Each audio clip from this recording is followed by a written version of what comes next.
I'll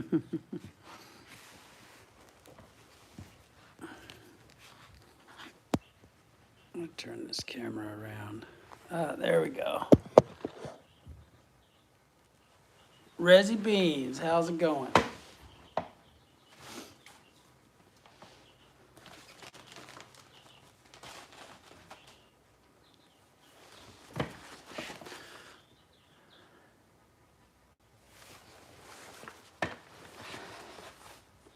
So, I don't know if I should just jump right in or if I should give people a minute to come on here.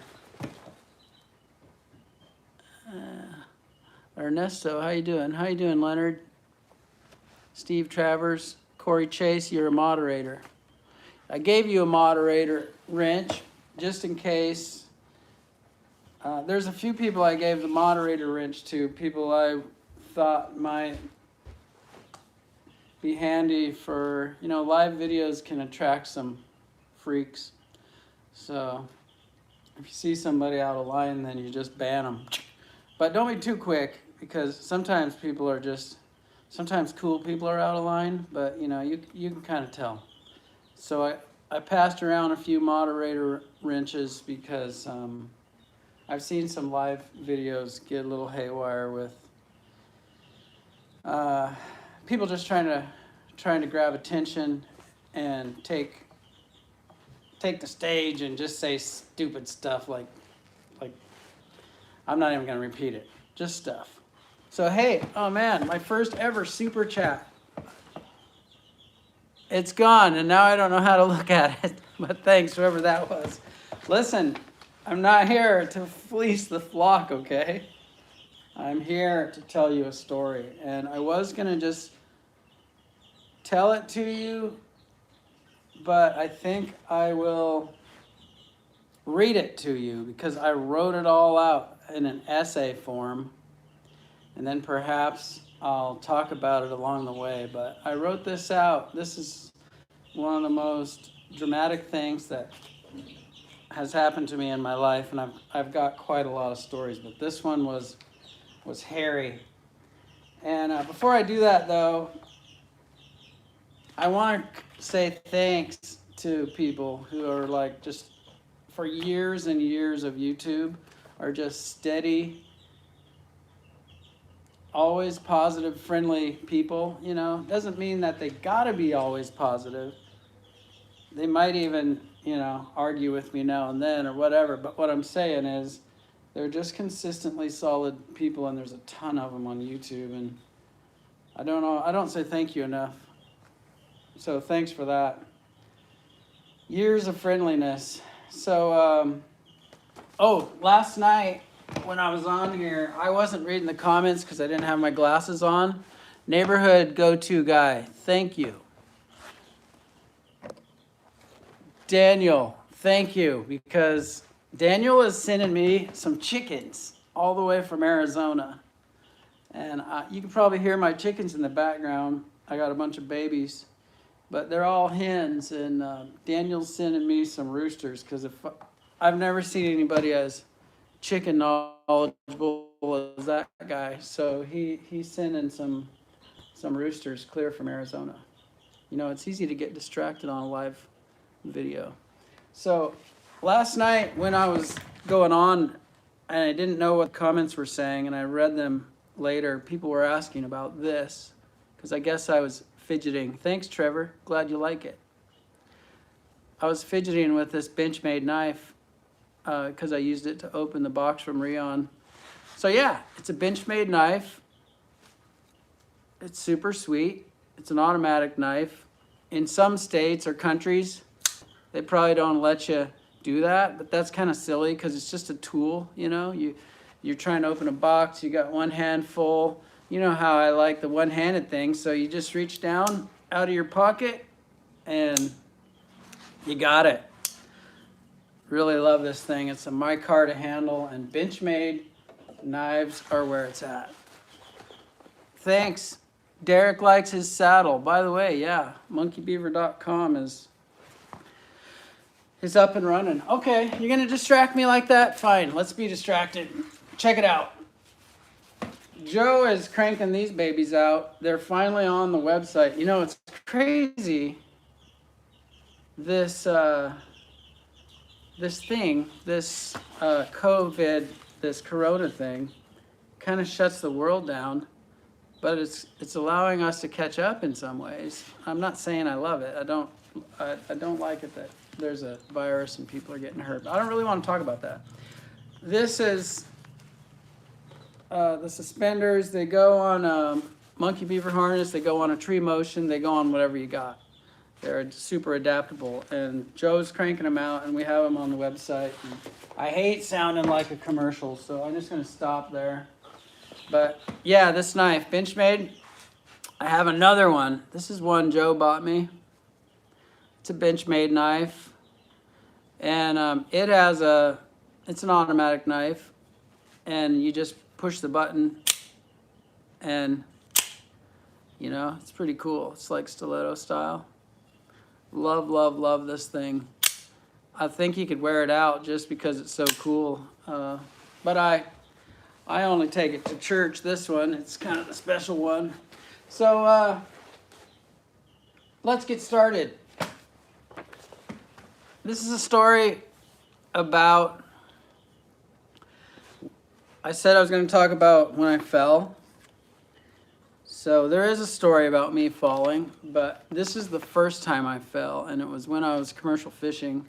Well, it's not even the first time. The first time, if I go way back, when I was a kid, I fell off a train and got wrecked. Train wreck. Got hurt real bad. And then I had some falling out of tree experiences when I was a kid too. But this is when I was commercial fishing in Kodiak, Alaska, and I fell overboard, or I was yanked overboard and dragged down by an anchor. And I thought I was a goner.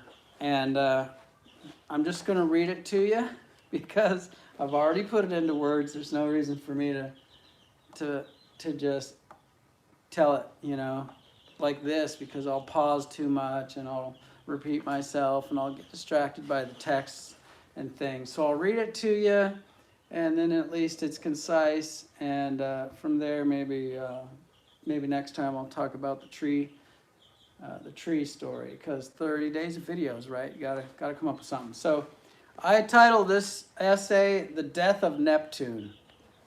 So here we go. My brother and I called it the hot lava game. We pretended the floor was hot lava, certain death. You ever do that when you're a kid? Play the hot lava game? You jump from couch cushion to couch cushion and pretend that you can't touch the floor? Well, that's what I'm talking about here. We pretended the floor was hot lava, certain death, and only the furniture was safe.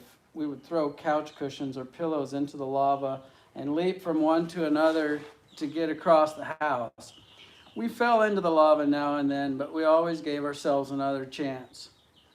At 18, I started working on the fishing boats in Alaska. One look across the mountains of undulating icy chill, and I remembered my childhood game. To miss the cushion, to go overboard into the crippling coldness of the deep was a peril with no second chance. And it was there, in the belly of the cold Pacific, that I met death. Sounds dramatic, but it was pretty dramatic. So the hot lava game was now real. I was on a boat in the middle of a very cold place that only gave you minutes to live if you went overboard. So the ocean is a mocker. Winds turn sky gray and whirl clouds, then waves. Those of us on the surface are tossed about, and our limits of skill and preparedness are tested. But the fury of nature sharpens the wits of a good sailor. I wasn't a sailor, this was a motor vessel, but hey, gotta ad-lib a little bit, right? And puts him on guard. A blue sea, however, is cunning. There is less tossing about, and the calm may even drug an amateur into thinking there is no danger at all. That's that complacency thing that we often talk about, even in tree work. It's everything's going perfect is when you're kind of, well, I'll just read it. may drug you into thinking there's no danger at all, as if you weren't perched precariously above the fitful vastness of the sea, a finless, wingless air breather with only a tiny floating cork between yourself and heaving oblivion.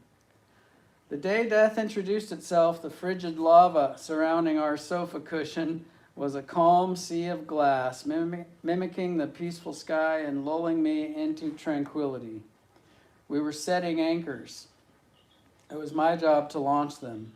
The anchor that took me was brand new. It had never been to the bottom, but its 150 pounds of streamlined steel yearned to get there. We were launching them that day from our 20-foot work skiff, which meant rapid retrieval was not possible. The skipper, who was built like a barrel and not known for his sensitivity, this guy that I worked for, not known for his sensitivity is an understatement. It was there working for him that I learned a lot of things about leadership, how to treat people. And I learned it by being treated poorly for many years. So back to him. He was built like a barrel, not blah, blah, blah. He steered the skiff from launch site to launch site, perfecting his grand scheme to outsmart the most fish and fishermen possible. I was a greenhorn at the time, and most of his strategies were beyond me. I ran myself silly trying to anticipate his orders, and at the same time, I had very little grasp of how each assignment I carried out was helping. If he ever took a class on praise or diplomacy, I'm sure he got an F, and as a result, I was only allowed to know when I was wrong, which was all the time. This, however, did not stop me from clamoring for his elusive approval. Those were some times back then. 18, not knowing what the heck was going on that boat, and being yelled at constantly to do what it was that I didn't know how to do. So, decked out in rubber boots, rain pants, and a bright yellow raincoat, I stood near the bow as we sliced across the glassy surface. I felt like Neptune, god of the sea, as if I was the force that carried us so freely along. As the wind whipped my hair across my face, I was sure I must be the strongest, most fearsome thing the world had ever seen. It was just then, at the pinnacle of my vanity, that the captain slowed the skiff and I prepared to launch the anchor. So I was young and strong and feeling like I was on top of it all, and I was really at the bottom of the heap and didn't know a dang thing. So back to that pride, humility thing that's always been surfacing in my life. In the past, I had launched the anchors by first leaning them upright against the side of the skiff and then picking up the more dangerous fluke end and cautiously throwing it up, out, and away from the skiff. This had to be done while keeping a wary eye on the coils of line attached to the anchor that chase it in a frenzy out of the skiff. This time, though, I was sure that I, Neptune, could just heave it over the side like it was made of styrofoam. I held one of the horns of the anchor in my left hand. The main body of the anchor was in front of me across my waist, while in my right hand I grasped the base of one of its curving arms. After giving the order, the skipper turned his head to port, searching for clues to the movement of the migrating salmon. His head suddenly snapped back around when there was an unusual splash as the anchor brought with it the sound of a scream. My shipmate, who was the skipper's stepdaughter, Nina, she screamed a warning when she saw the sharp triangular fluke reaching out for the small of my back. So here I am, I got this one fluke kind of around in front of me and one fluke around my back, and I'm thinking I'm super tough and amazing, right? And I'm holding on to the other end, and I get near the edge and I go to throw it over, but the big fluke just hooks me in the back and yanks me over the side. So, let's see, I can't look away or I'll lose my place. She saw that. I never heard her scream. She made it to the rail fast enough to peer over and watch the brightness of my yellow rain gear shrink out of sight. Where is he? the captain asked. I had gone over so fast that it didn't register with him. He had simply turned his head to the side, and when he turned back, I was gone. So Nina shouted my predicament to him as the coils of line smoked over the side. She dared not interfere with the retreating anchor line and risk joining me. If what had happened seemed fast to them, it was indescribably fast to me. One moment air, the next water. Despite the stunning speed of events, I remember some of the details clearly. Does that ever happen to anybody? Have an accident and it's like fractions of seconds become drawn out, like the Matrix kind of? That's what it was like, because there wasn't a lot of time to be thinking, but there was a lot of thinking going on. So the next minute, one moment air, the next water. Despite the stunning speed of events, I remember some of the details clearly. Tiny microseconds, memories, but yet big enough to take from the shells of my mind and analyze closely. The anchor fluke behind me had caught my coat and pulled me in. Well, my body, with all of my rain gear and the pockets of air caught up in the folds of my clothing, naturally resisted the anchor's haste to get to the bottom. As a result, the anchor moved ahead of me and my body swiveled around on the fluke of the anchor so that I faced up. So it grabs me, pulls me over, and then it's trying to go down, and I'm not wanting to go down as fast as it because there's air bubbles in my coat and I'm offering resistance. And so I like turned around and twisted up on the fluke, and now I'm pointing up at and watching the skiff, watching the boat retreat. So listen to this. I should just read the thing. I just keep interrupting myself. Let's see. Unfortunately, this strengthened the anchor's hold on me as the sharp new fluke twisted up my clothing in its cold metal fist. Through the galaxy of escaping air bubbles, I saw the silhouette of the skiff diminishing against the brightness of the sky. I was pulled with such force that struggling was impossible. My arms and legs flapped in front of me like the wind-blown streamers on a child's bicycle. It was that much power over me. My arms and legs, blah, blah, blah, blah, blah, blah. As Nina was watching my rain gear flutter out of sight below her, I was seeing the skiff quickly shrink on the surface. It was during this brief span of time, while plummeting into the dark, that I faced death. It wasn't malicious. It was just there. I was not afraid. Death came so suddenly that there was no time for fear. The certainty of my fast approaching demise was all there was to notice. Does that make sense? It was the only thing happening. I couldn't barter. I could only accept the inevitable. My acceptance was not weakness, nor was it heroic. It was simply the only option. Finality. The finality of those moments were so severe that there was no fear, no room for fear, only acceptance. That's what I'm trying to say in this. People say that when death suddenly approaches someone, his life will flash before his eyes. Mine didn't flash, quite the contrary. The only thing before my eyes, besides the meaningless details of the situation, was death. Not flashing, just there. Plainly, indisputably there. One moment life, the next death. I had just been thinking of myself as a god. Now I knew that I was no such thing, and that everything I had been and done in my life was going to have nothing else added to it. So, why am I here? Was I lucky? Does death toy with its victims? And no, I'm not talking about the artist rendition of death with the cloak and the sigh and the scary faceless creature. No, I'm just talking about the certainty of this is it. Was I lucky? Does death toy with its victims? If it does, many events of my life would indicate that I have been a favorite toy. Could it be that death answered to a higher authority? I don't know. I only know that just when the shrinking skiff was about to vanish forever, and just when, now imagine this, you're being pulled down so fast that you're watching the shadow of the boat go to a dot on the surface. Darker, darker, darker.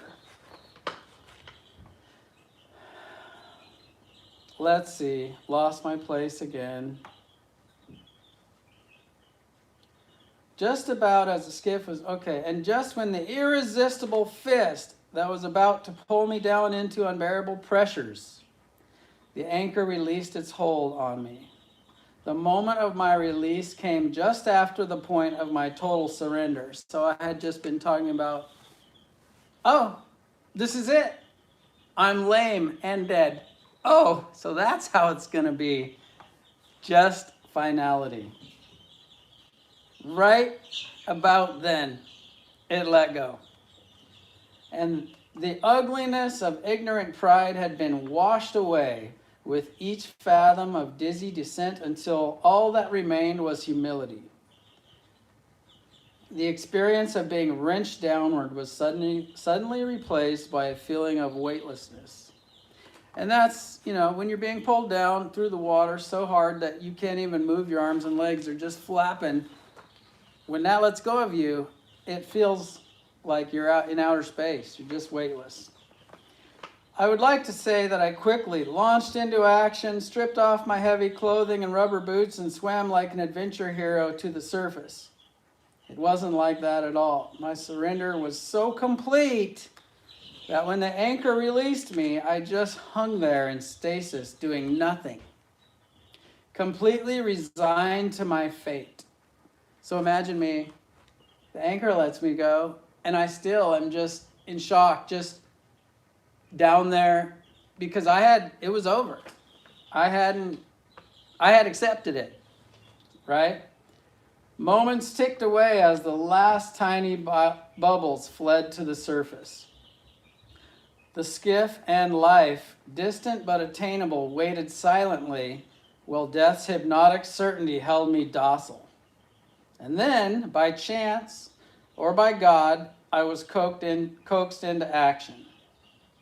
The anchor, frustrated by my involuntary and annoying resistance, had torn through my clothing and continued its downward journey without me.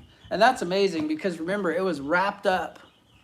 This shark triangular fluke, we're talking about like that. Pretty big piece. Never been used, totally sharp, and it had gone into the small of my back and then turned my jacket up into a tight fist. It had continued its journey without me, and the anchor lines, still determined to keep up, were slipping madly past me. One of them snaked down the right side of my face. And I thought, that's dangerous. So I felt the retreating line go past my cheek. As if accepting death and waiting to drown wasn't, a fisherman is programmed by instruction and experience to beware the bite of retreating lines. All you tree guys know, if there's a line that's leaving fast and you can't stop it, don't get tangled in it, right? Well, it's like that. Imagine like whalers or something. They harpoon a whale and the whale takes off and the line's going out. You don't get in the way of that thing. So it woke me up when the line went past my cheek like that. The fisherman is programmed by instruction and experience to beware the bite of retreating lines, so I instinctively recoiled from the line by swimming one stroke up and to the left of the danger. That one stroke was like priming the pump. It's like action.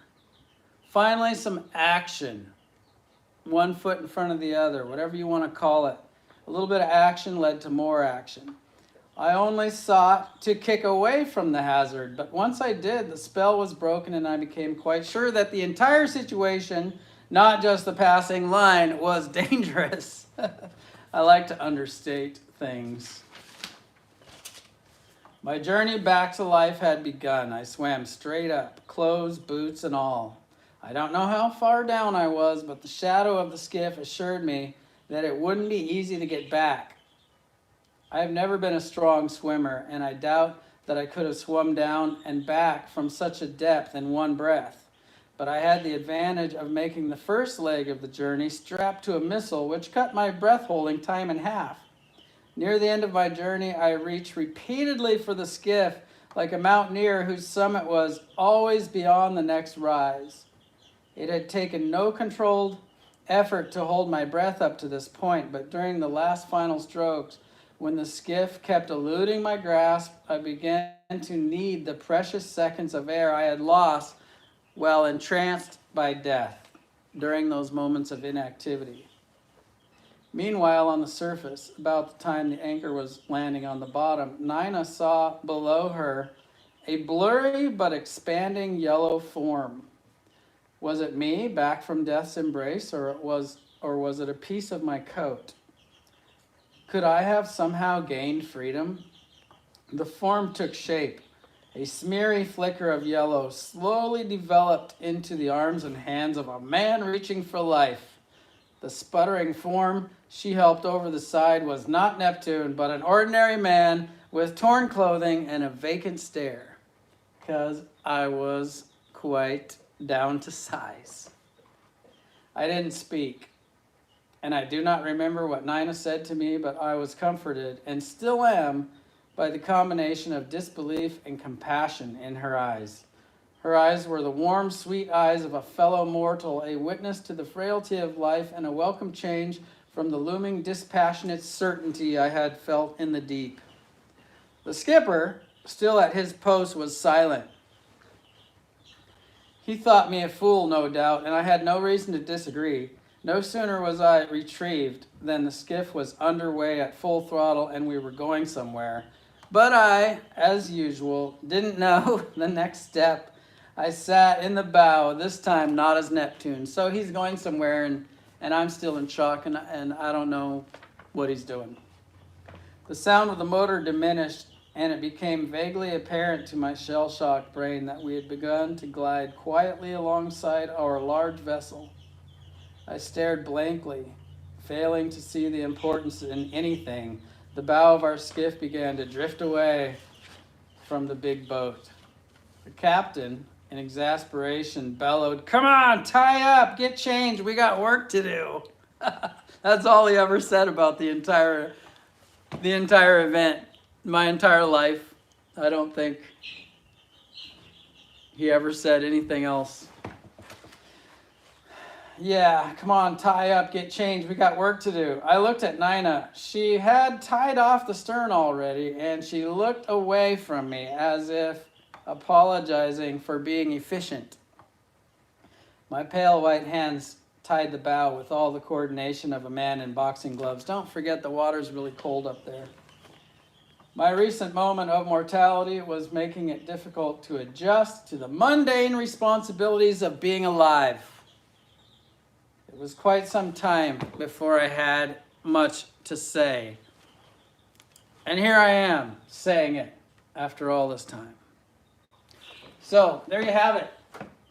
My story, the first story of falling overboard. Well, not the first, but one of the most riveting things that ever happened to me, and I learned a lot from that. And I cannot believe that I was spared, not by my strength. And I don't even like to go all Ned Flanders, Homer Simpson Flanders, about it either, because I don't know whether it was luck or whether it was some great design. But I do feel like there's a purpose for me, and I've always felt from the time I was very little, like a little kid, having my first thoughts, the thoughts you have when you're little, where you're like, how do I know who I am and that I'm having thoughts? It's like, who made all this stuff? When I was very little, I had those thoughts. And I felt like there was some purpose for me. And so that kind of reinforced it. And maybe it's a big delusion. Maybe it's luck. Maybe it's not. But I don't claim to know all that stuff. I just claim to live by faith because it works for me. So this ain't a sermon. And this ain't a commercial, but if it was a commercial, I would show you this. You know how I said me and Joe were getting caught up with stuff that we had neglected? A lot of people want these, and these are like the Jaden Anderson. I only made a few of them. I think I had 3 or 4. I gave one to Trevor Ahern way back in the day. I gave one to Jaden Anderson. I kept one. And I gave one to a guy in Germany.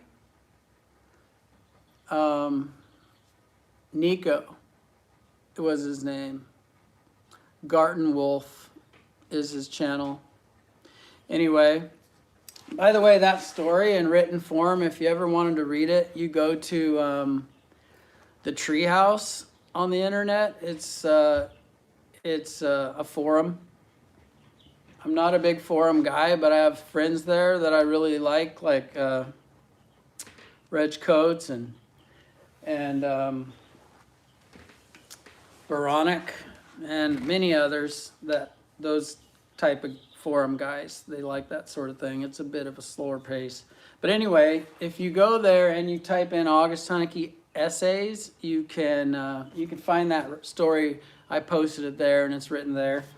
Anyway, we don't have these on the website yet, but we're going to. And that'll probably be in the next few days. And hey, if you're in dire straits and you don't know if you're ever going to work again, don't spend your money. I'm not trying to go there. I'm just saying we're trying to survive. And so I'm mentioning it. That's part of what we're doing. We're not doing much tree work these days. We're not doing any. But we will if we can get some, and if we can do it in a way that the authorities approve of or whatever, we'll do it.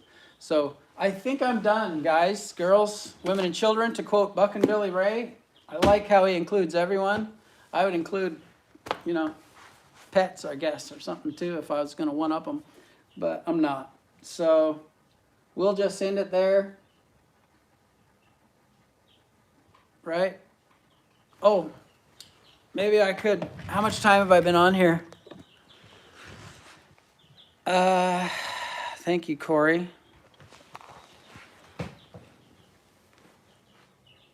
Thanks for getting on there, Corey. Or who was that?